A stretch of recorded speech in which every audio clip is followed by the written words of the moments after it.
Thank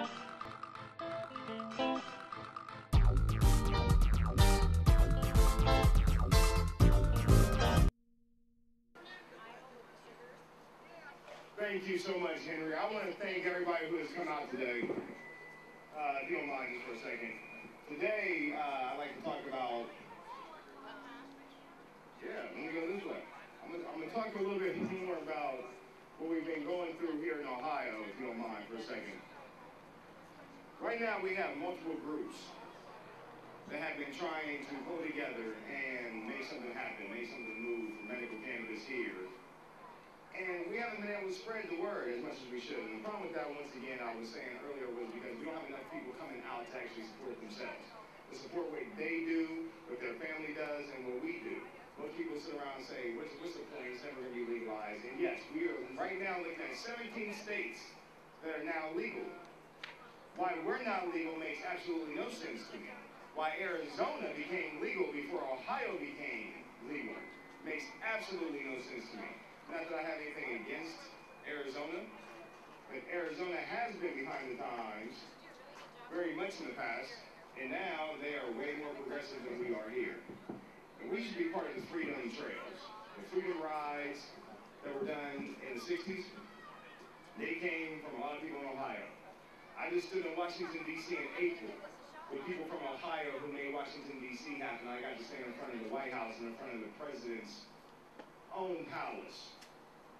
And that day we invited the president to come out and speak with us, to come sit with us, to learn who we were. And instead, he wanted to go to California so he could do a Facebook interview. I can't even remember the guy's name who created Facebook. Somebody may know. Yeah, Zuckerberg, and that's the polite way that I say it. Zuckerberg is his name. But what the president saw was it was more important to sit with Mark Zuckerberg in California to do a Facebook town hall meeting than to face the well over 1,000 people that we brought to his home. And it's never an excuse that he didn't have time. He knew 6 months in advance before we were coming. I had Secret Service track down my background because we were going to go to Washington, D.C. and they knew who we were. When we were there, we had at least 5 cops trying to stop us from putting on our event. Today in Columbus, Ohio, we have nobody here trying to stop our event. We are allowed to speak, we are allowed to stand up, we're allowed to come out, and yet people don't want to do it. People say they're scared, people say they don't have enough money, people say they have a birthday party to attend. But you know what? I've had a family that I have lost for 7-year stretches. I have missed family grow because they have ended up in jail over prohibition. I can give up a birthday party. 1 year. Because there will be another one next year, I promise. I've watched people I work with give up honeymoons. I have watched them give up anniversaries. I have watched them miss their own children grow. Because they're going to continue to stand on the front line fighting for you, fighting for me, fighting for us all. And we want to keep on fighting. If we would all stand together, we would have to keep this fight up because sooner or later they would fall to what we want. The will of the people can overcome. Just like they did in Egypt, we can overcome, we can't stand. Right now, in New York, in many states, as a matter of fact, I'm going to be at one next week sometime. We have the Occupy Columbus going on here. Occupy has so many young people who are standing up right now together, and they're inspiring the older folks now to come out with them and stand together. So now they have in the thousands, they have marked in the thousands of people who are standing in New York right now, little shanty towns. They're camping out, and they don't even have one set agenda. We actually have a set agenda that we have at least 4 different sides fighting against each other against the one agenda that we have. The agenda that we have is to free the tree, to end prohibition, so that we all have a chance to do what we want. It doesn't matter if you're here for medical, if you're here for recreational, just because you want to get high, that is your right as an American to do what you choose, and no one can tell you different. If you want to be able to build a house using hemp, if you want to paint the house with hemp, and if you want to put materials around the house all made of hemp, it is your God-given American right. That's what we were told when this land started, and that's what we're fighting for now. So technically, we're real Americans. People at home aren't. The people who stay at home have nothing to say to us because they don't stand at all. People say if you don't get out and vote, then you don't have a voice. If you don't stand, if you don't serve for some reason, then you have no voice. But we'll continue to have a voice. I'm going to take one quick short break, and I'm about to bring someone who I hope to God will inspire you, because for every person who says a reasoning for not getting out to be active, again, whether it's I'm tired, I have to work, I have prior obligations. Right now, after this break, you're going to find out that I have a 75-year-old grandmother, great-grandmother, she's my grandmother, a 75-year-old activist here with us today, who's going to be flying back to New York first thing in the morning where she's from, because she has a birthday party to throw in her own house. She set up the gifts, the dishes, and everything else before she left New York to come here, but she's here at 75 years old. She won't stop walking. Oh, yeah. So give us a second, and we're going to bring her out. Be right back. Thank you.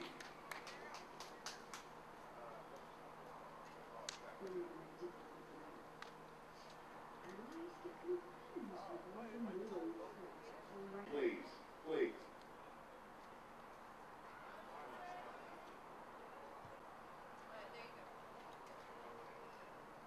Okay, anyway, thank you once again. We are back here, ladies and gentlemen. In April of this year, I met one of the most wonderful activists of my life that I've ever been acquainted to. Her name is Arlene Williams. She's sitting right here next to me now, and what can I say about this woman here? That I don't even know where to begin right now. I want to tell everything, and some of the things are too dirty to tell, honestly. But I want to tell everything. I can tell right now that this is a woman whose 75 years of blessed living have blessed us now. She has stories that every day inspire me to continue getting up, moving out, and being active in this world. She's not just a cannabis activist. She's also been involved in legalizing gay marriage in New York. The other day, she stood out with the young kids at the, thank you, Occupy Wall Street. And now she's standing with us in Ohio. She's still with us in D.C., and I appreciate her here today. Ganja Granny, to all her friends, Ganja Granny says whatever she wants to say. Thank you, Arlene Williams. Thank you. Thank you. Yeah. Ganja Granny says hi. Hi. Now, I don't think we can go to jail for that, can we? It's legal. Hi. Okay. I'm really happy to be here. I am not going to go into politics and details like these other speakers, because they are more informed and educated and much more articulate and eloquent speakers than I'll ever dream of being. I can only tell you my story and what I've experienced and what I see and what my viewpoint is on the whole case. I grew up in Detroit, and I don't think I ever heard of marijuana till I was about 12. Actually, I'm 5 months older than Prohibition. My birthday's March 4th, and President Franklin Delano Roosevelt, he signed the Prohibition law August 2nd, 1937. I don't recall anybody ever talking about marijuana. If they did, it was really hush-hush. I was about 12 when I first heard, and there was a movie star, Robert Mitchum. He was arrested. Actually, a cop walked by his house and saw him lighting up through the window, and he got busted and almost destroyed his career. But he made a comeback, and he got over it. But I remember it was in all the newspapers. I was probably 11 years old, and I wanted to know what marijuana was. But nobody in my family smoked cigarettes, let alone, and they didn't drink, so I'm not even sure if they even knew themselves, except for what anybody else might have known at that time. When I married, things changed. I was 17, my husband was 32. He was a professional gambler, a sports promoter, and a fight manager. So to keep up with him, I used to try to hang out with him, and I thought it was legal. I didn't know it was illegal at the time. Everybody was doing it, at least that subculture. But still, it was hush-hush. It was my idea, I guess, to buy the first weed, because he didn't drink really, and I didn't drink at all, and we barely did it. And it was New Year's, and I said, well, maybe we should do this. And he wasn't too keen about it, but anyway, we did do it, but everything was always done quietly. And you really had to know somebody's great-great-grandmother's third cousin from God knows where in order to get something, and I think it cost about $15 an ounce. And it didn't have a name to it. You just went and bought marijuana. Weed, they called it weed then too. And I think it came in cans, if I can remember correctly. I don't remember baggies or anything like that. It wasn't until I got sick that I really got involved with it. And it was my doctor who, I love telling the story because I went to NYU Medical Center in New York City, and they had given me a 20 to 25% chance to make it to Christmas. It was 1980. I was 43 years old at the time. And the way they did things, it was breast cancer, so they wouldn't know till they actually performed the operation how bad it was. And they took 27 lymph nodes and it was in half of them. So my doctor said there's a government program, but by the time I do the paperwork, you may not be here. He said, you're going to have to reach out, plus this stuff isn't that great. And I love telling this story because I walked out of NYU Medical Center. I stood on the sidewalk and I could have taken the train home. I didn't have a cell phone. People would really have them in. I needed to look at my address book and I'm sure I would have made a contact. I walked like I knew what I was doing and I said, God, please help me. And he did. I went to the schoolyard and I met a young man named Jesus. And Jesus blessed me big time with religion. And we became allies. And I went from 125 pounds to 85 pounds. I started smoking regularly. I went to 175. People were dropping dead around me, wondering, well, what are you doing, you know? And I would tell people, look, try it. I don't know if it'll work for you, but you could try it. I didn't go public, but if you asked me, yeah, I would tell you, and sometimes I would bring it up myself. But what made me want to go public was one morning I picked up the newspaper and I read about this black woman, a year older than me, a great-grandmother, and she had colon cancer. She'd been fighting it for 8 years, and she didn't, her family would get it for her children, her grandchildren, and no one was around, so she decided to go out in the street and get it herself. She immediately was arrested. They handcuffed her, threw her on the ground, put her in a cruiser. She went to the station, she was fingerprinted, mugshot, the whole bit. I read this in the paper and couldn't believe they could do this. At the same time, there was a guy running around. He had mugged 3 women in one day. One woman was an Irish lady going to church, and she was 101. He knocked her down, took her wallet. 2 other black women, one was from Jamaica, and they can't find him. Well, how are they going to find him? How are they going to find anybody? We've got lunatics running around, murderers, robbers, thieves, preying on elderly people and young people, whatever. How can they do this if they're sending all their resources to some minority neighborhood to arrest some little old lady trying to buy 2 dime bags to relieve her illness? This does not make any sense to me at all. It should be legal. Well, anyway, this woman and I, we started out promoting medical marijuana. And we became, I called her lawyer. I said, look, I want to go to court for her. I'm white. I live on the Upper East Side of Manhattan. And I have breast cancer. This just wouldn't have happened to me. It wasn't impossible, but highly improbable, because they were directing, most of the police were going into these neighborhoods where there were people of color. Her case was dismissed, and her and I became the Ganja grannies, and after we started going around making speeches at the schools, and wherever we could, we would talk to people. Eventually, her illness took over, and she died in August '08. Her last words to me were, it's not the marijuana's fine. It was her last testimony, because that the marijuana wasn't the problem. The marijuana was what was keeping her alive. Well, after she passed, her family and my family said, no, you got to keep going. It has been a trip all the way. I have met really wonderful people. I never dreamed in my life I would be doing this or speaking in public. But I have met really wonderful people in this movement, and I've met a lot of sick people. I'm not talking about people who have a headache or a pimple on their rear end or whatever they're complaining about, but seriously ill.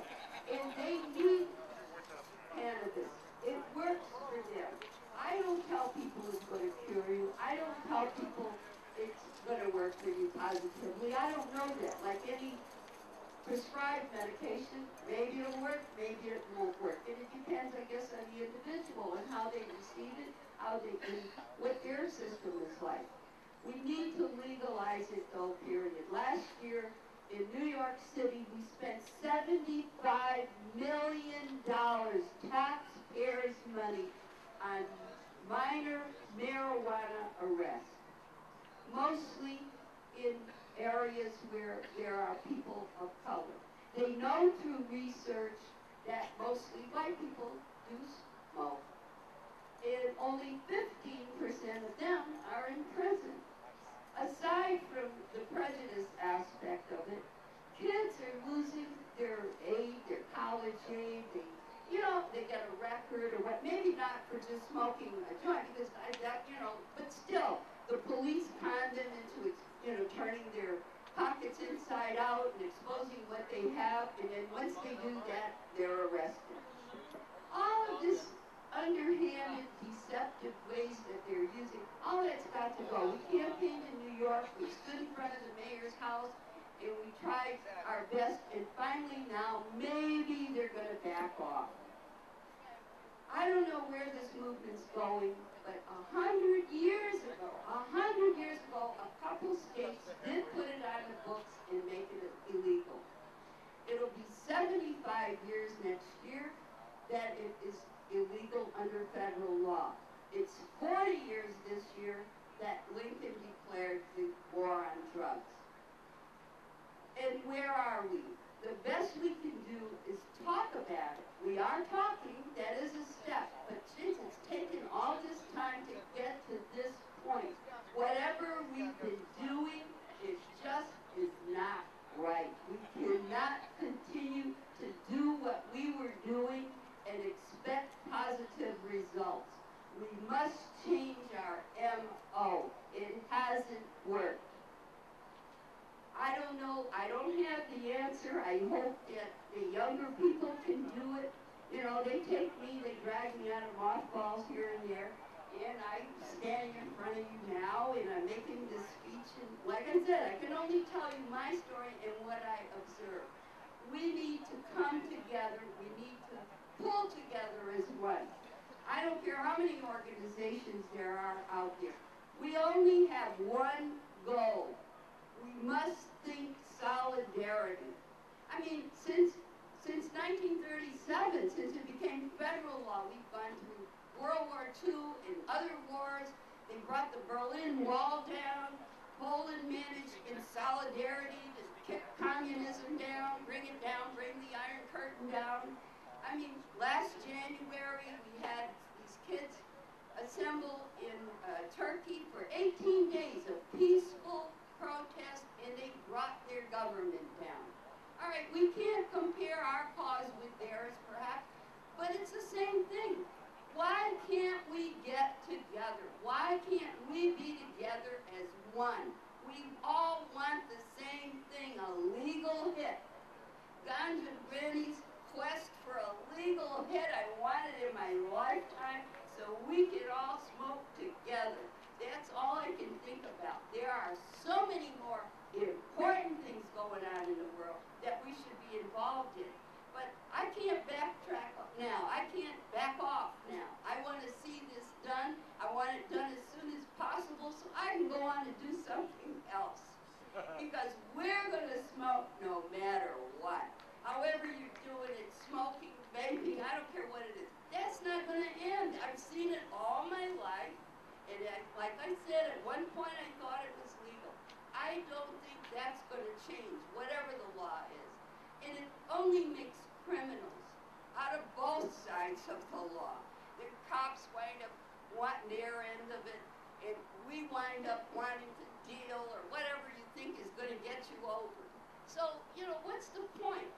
Legalize it, treat it like alcohol, like tobacco, the same controls, the same laws. I don't think any kid should be smoking or drinking, smoking cigarettes or drinking alcohol or smoking weed. But at some point, if you're old enough to go and serve our country, if you're old enough to vote, well then maybe you should be able to make that decision. So I hope that today, this has been a wonderful crowd. It's been an education for me to talk to everybody because it helps me to stay in this century myself. My mother, who passed away 2 years ago, October 25th, at 2 months past 104. She had all her marbles. She never smoked, she never drank.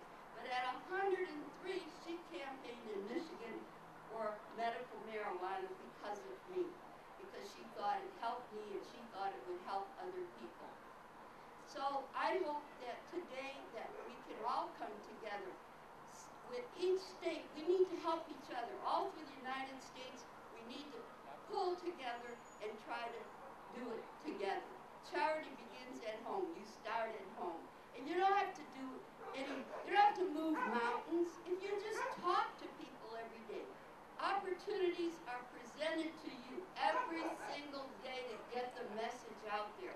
So if we have to do it state by state, person by person, joint by joint, we're going to do it. And I can only think positive. So I thank you for having me here, and Ganja Granny says, keep it lit, pass it around, and stay blazed. We're gonna win. Well, Granny. Thank you. I want to go back and talk to your mom. We were really She always uses the multiple jokes, and I swear she's more active than I am in a week and one day. She is headed back to New York again. Thank you. Tomorrow morning, she'll be back in New York once again. She's gonna go party. And I bet you she parties harder than us too. She has been for the last 2 nights. Thank you. Yeah, yes.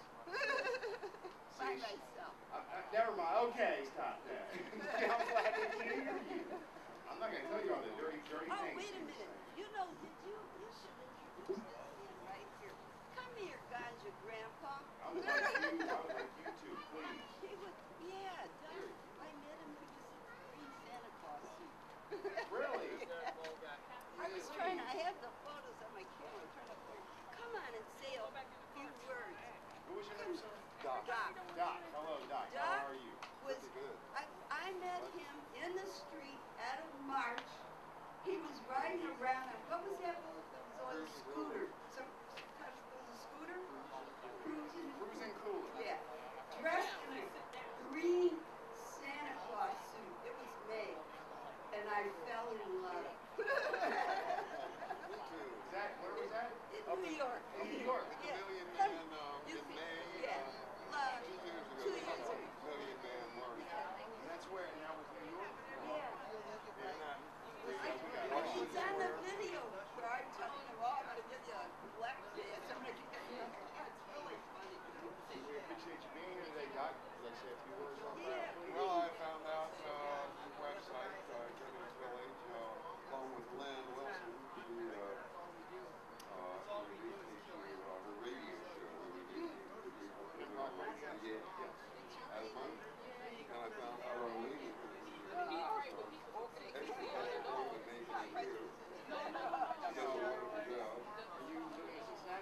Yeah, I moved to Cincinnati.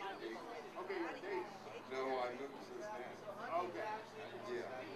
So we definitely appreciate you. That's great. Sorry there wasn't a better turnout. Oh yeah, there will be. There will be. We always do, Doc. We always do. That's why we have supporters coming out today. I think it's more important to introduce them. That's me with Ohio Level fans too. I appreciate your time, sir. Yeah. Coming up here. Thank you so much. trade show?